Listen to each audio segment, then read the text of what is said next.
ये साईं बाबा के सैकड़ों चमत्कार हैं, लेकिन हम बता रहे हैं मात्र 10 ही चमत्कार। हो सकता है हम में से कुछ महत्वपूर्ण चमत्कार या बाबा की कृपा के किस्से छूट गए हो। पहली कहानी। साईं बाबा प्रतिदिन मस्जिद में दिया जलाते थे। इसके लिए वे बनियों से तेल मांगने जाते थे, लेकिन एक दिन बनियों ने बाबा से कह दिया कि बाबा हमारे पास तेल नहीं है।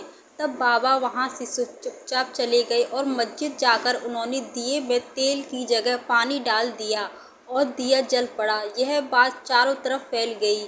तब वहां के बनिए उनके सामने आए और उनसे माफ़ी मांगी, तो बाबा ने उन्हें माफ़ कर दिया और उनसे कहा कि अब कभी झूठ मत बोलना। दूसरी कहानी। एक बार बाबा का भक्त बहुत दूर से अपनी पत्नी को लेकर बाबा के दर्शन के लिए आया और जब वह जाने लगा तो जोरों से बारिश होने लगी। तब उनका भक्त परेशान होने लगा। तब बाबा ने उनकी परेशानी को देखकर कहा, हे अल्लाह, बारिश को रोक दो, मेरे बच्चों को घर जाना है। और तत्काल ही बारिश रुक गई। तीसरी कहानी।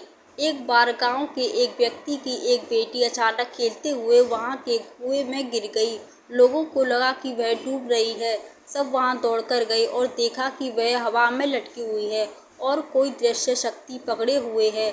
वे और कोई नहीं, बाबा ही थे, क्योंकि वह बच्ची कहती थी कि मैं बाबा की बहन हूँ। अब लोगों को कोई और स्पष्टीकरण की जरूरत नहीं थी।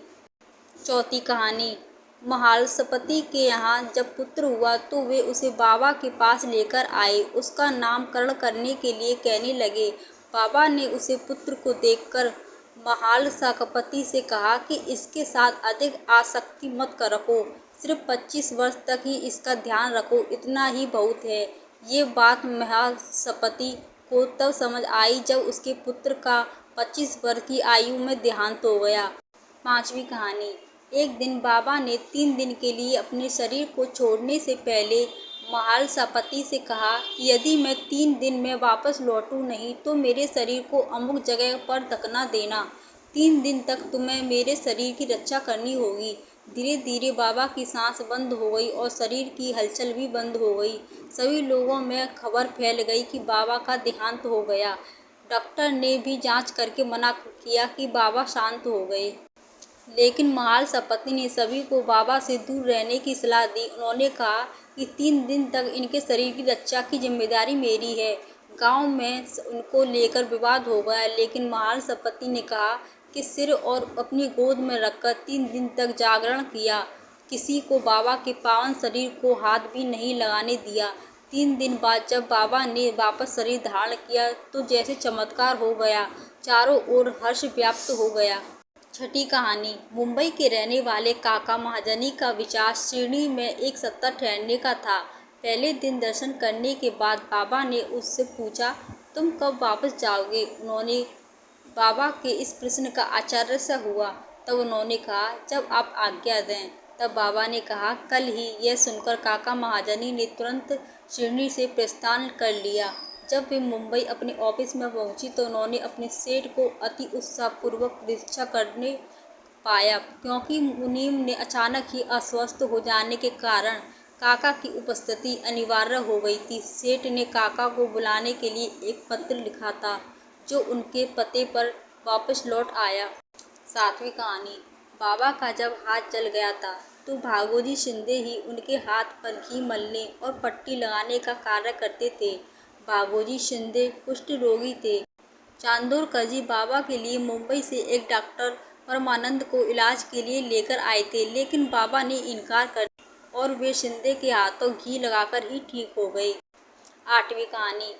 धुमाल एक मुकदमे के संबंध में निफाड़ के न्यायालय को जा रहे थे। मार्ग में वे शिरडी उतरे। उन्होंने बाबा के दर्शन किए और तत्काल ही निफाड़ को प्रस्थान करने लगे, परंतु बाबा की स्वीकृति प्राप्त न हुई। उन्होंने उन्हें शिरडी में एक सप्ताह और रोक लिया। इसी बीच में निफाड़ के न्यायाधीश ऊपर पीड़ा से ग्रस्त हो गए। इस कारण उनका मुकदमा किसी अगले दिन के लिए बढ़ाया गया। एक सप्ताह बाद बाबू साहेब को लौटने की अनुमति मिली। इस मामले की सुनवाई कई महीनों तक और 4 न्यायाधीशों के पास हुई। फलस्वरूप धुमाल ने मुकदमे में सफलता प्राप्त की और उनका मुमकिन मामले में बरी हो गई। 9वीं कहानी। नासिक के प्रसिद्ध ज्योतिष वेद 6 शास्त्रों सहित सामुद्रिक शास्त्र में भी पारंगत मूल्य शास्त्री एक बार नागपुर के धनपति साईं भक्त बापू साहेब ब्यूटी के साथ श्रेणी पधारे। हस्तरेखा श्राद्धर होने के नाते मूली शास्त्री ने बाबा के हाथ की परीक्षा करने की प्रार्थना की, परंतु बाबा ने उनकी प्रार्थना पर कोई ध्यान न देकर 4 केले दिए। इसके बाद जब लोग बाड़े को लौट आए, बाड़े से लौटने के बाद में आरती के समय बापू साहब से बाबा ने कहा कि वो मूले से कुछ दक्षिण ले आओ। मूले जब दक्षिणा लेने के लिए गए तो वे मस्जिद के बाहर ही खड़े रहकर बाबा पर पुष्प फेंकने लगे, लेकिन जब उन्होंने ध्यान से देखा तो उन्हें बाबा की जगह उनके कैलाशवासी गुरु गोलोक स्वामी दिखाई देने लगे। वे उनकी स्तुति करने लगे और जब आँख खोली तो उन्हें बाबा को दक्षिणा मांगते हुए देखा। यह चमत्कार देखकर उनका सेंस दूर हो गया। 10वीं कहानी। एक डॉक्टर अपने भाई भक्त मित्र के साथ श्रेणी पधारे। उन्होंने मित्र से कहा कि तुम ही दर्शन करने जाओ, मैं नहीं जाऊंगा, क्योंकि मैं श्री राम के अलावा किसी के समक्ष नहीं झुकता, खासकर किसी यमन के समक्ष, और वह भी मस्जिद में तो कतई नहीं। मित्र ने कहा कि तुम्हें वहाँ कोई झुकने या नमन करने को कोई बाध्य नहीं करेगा, अंत मेरे साथ चलो, आनंद रहेगा।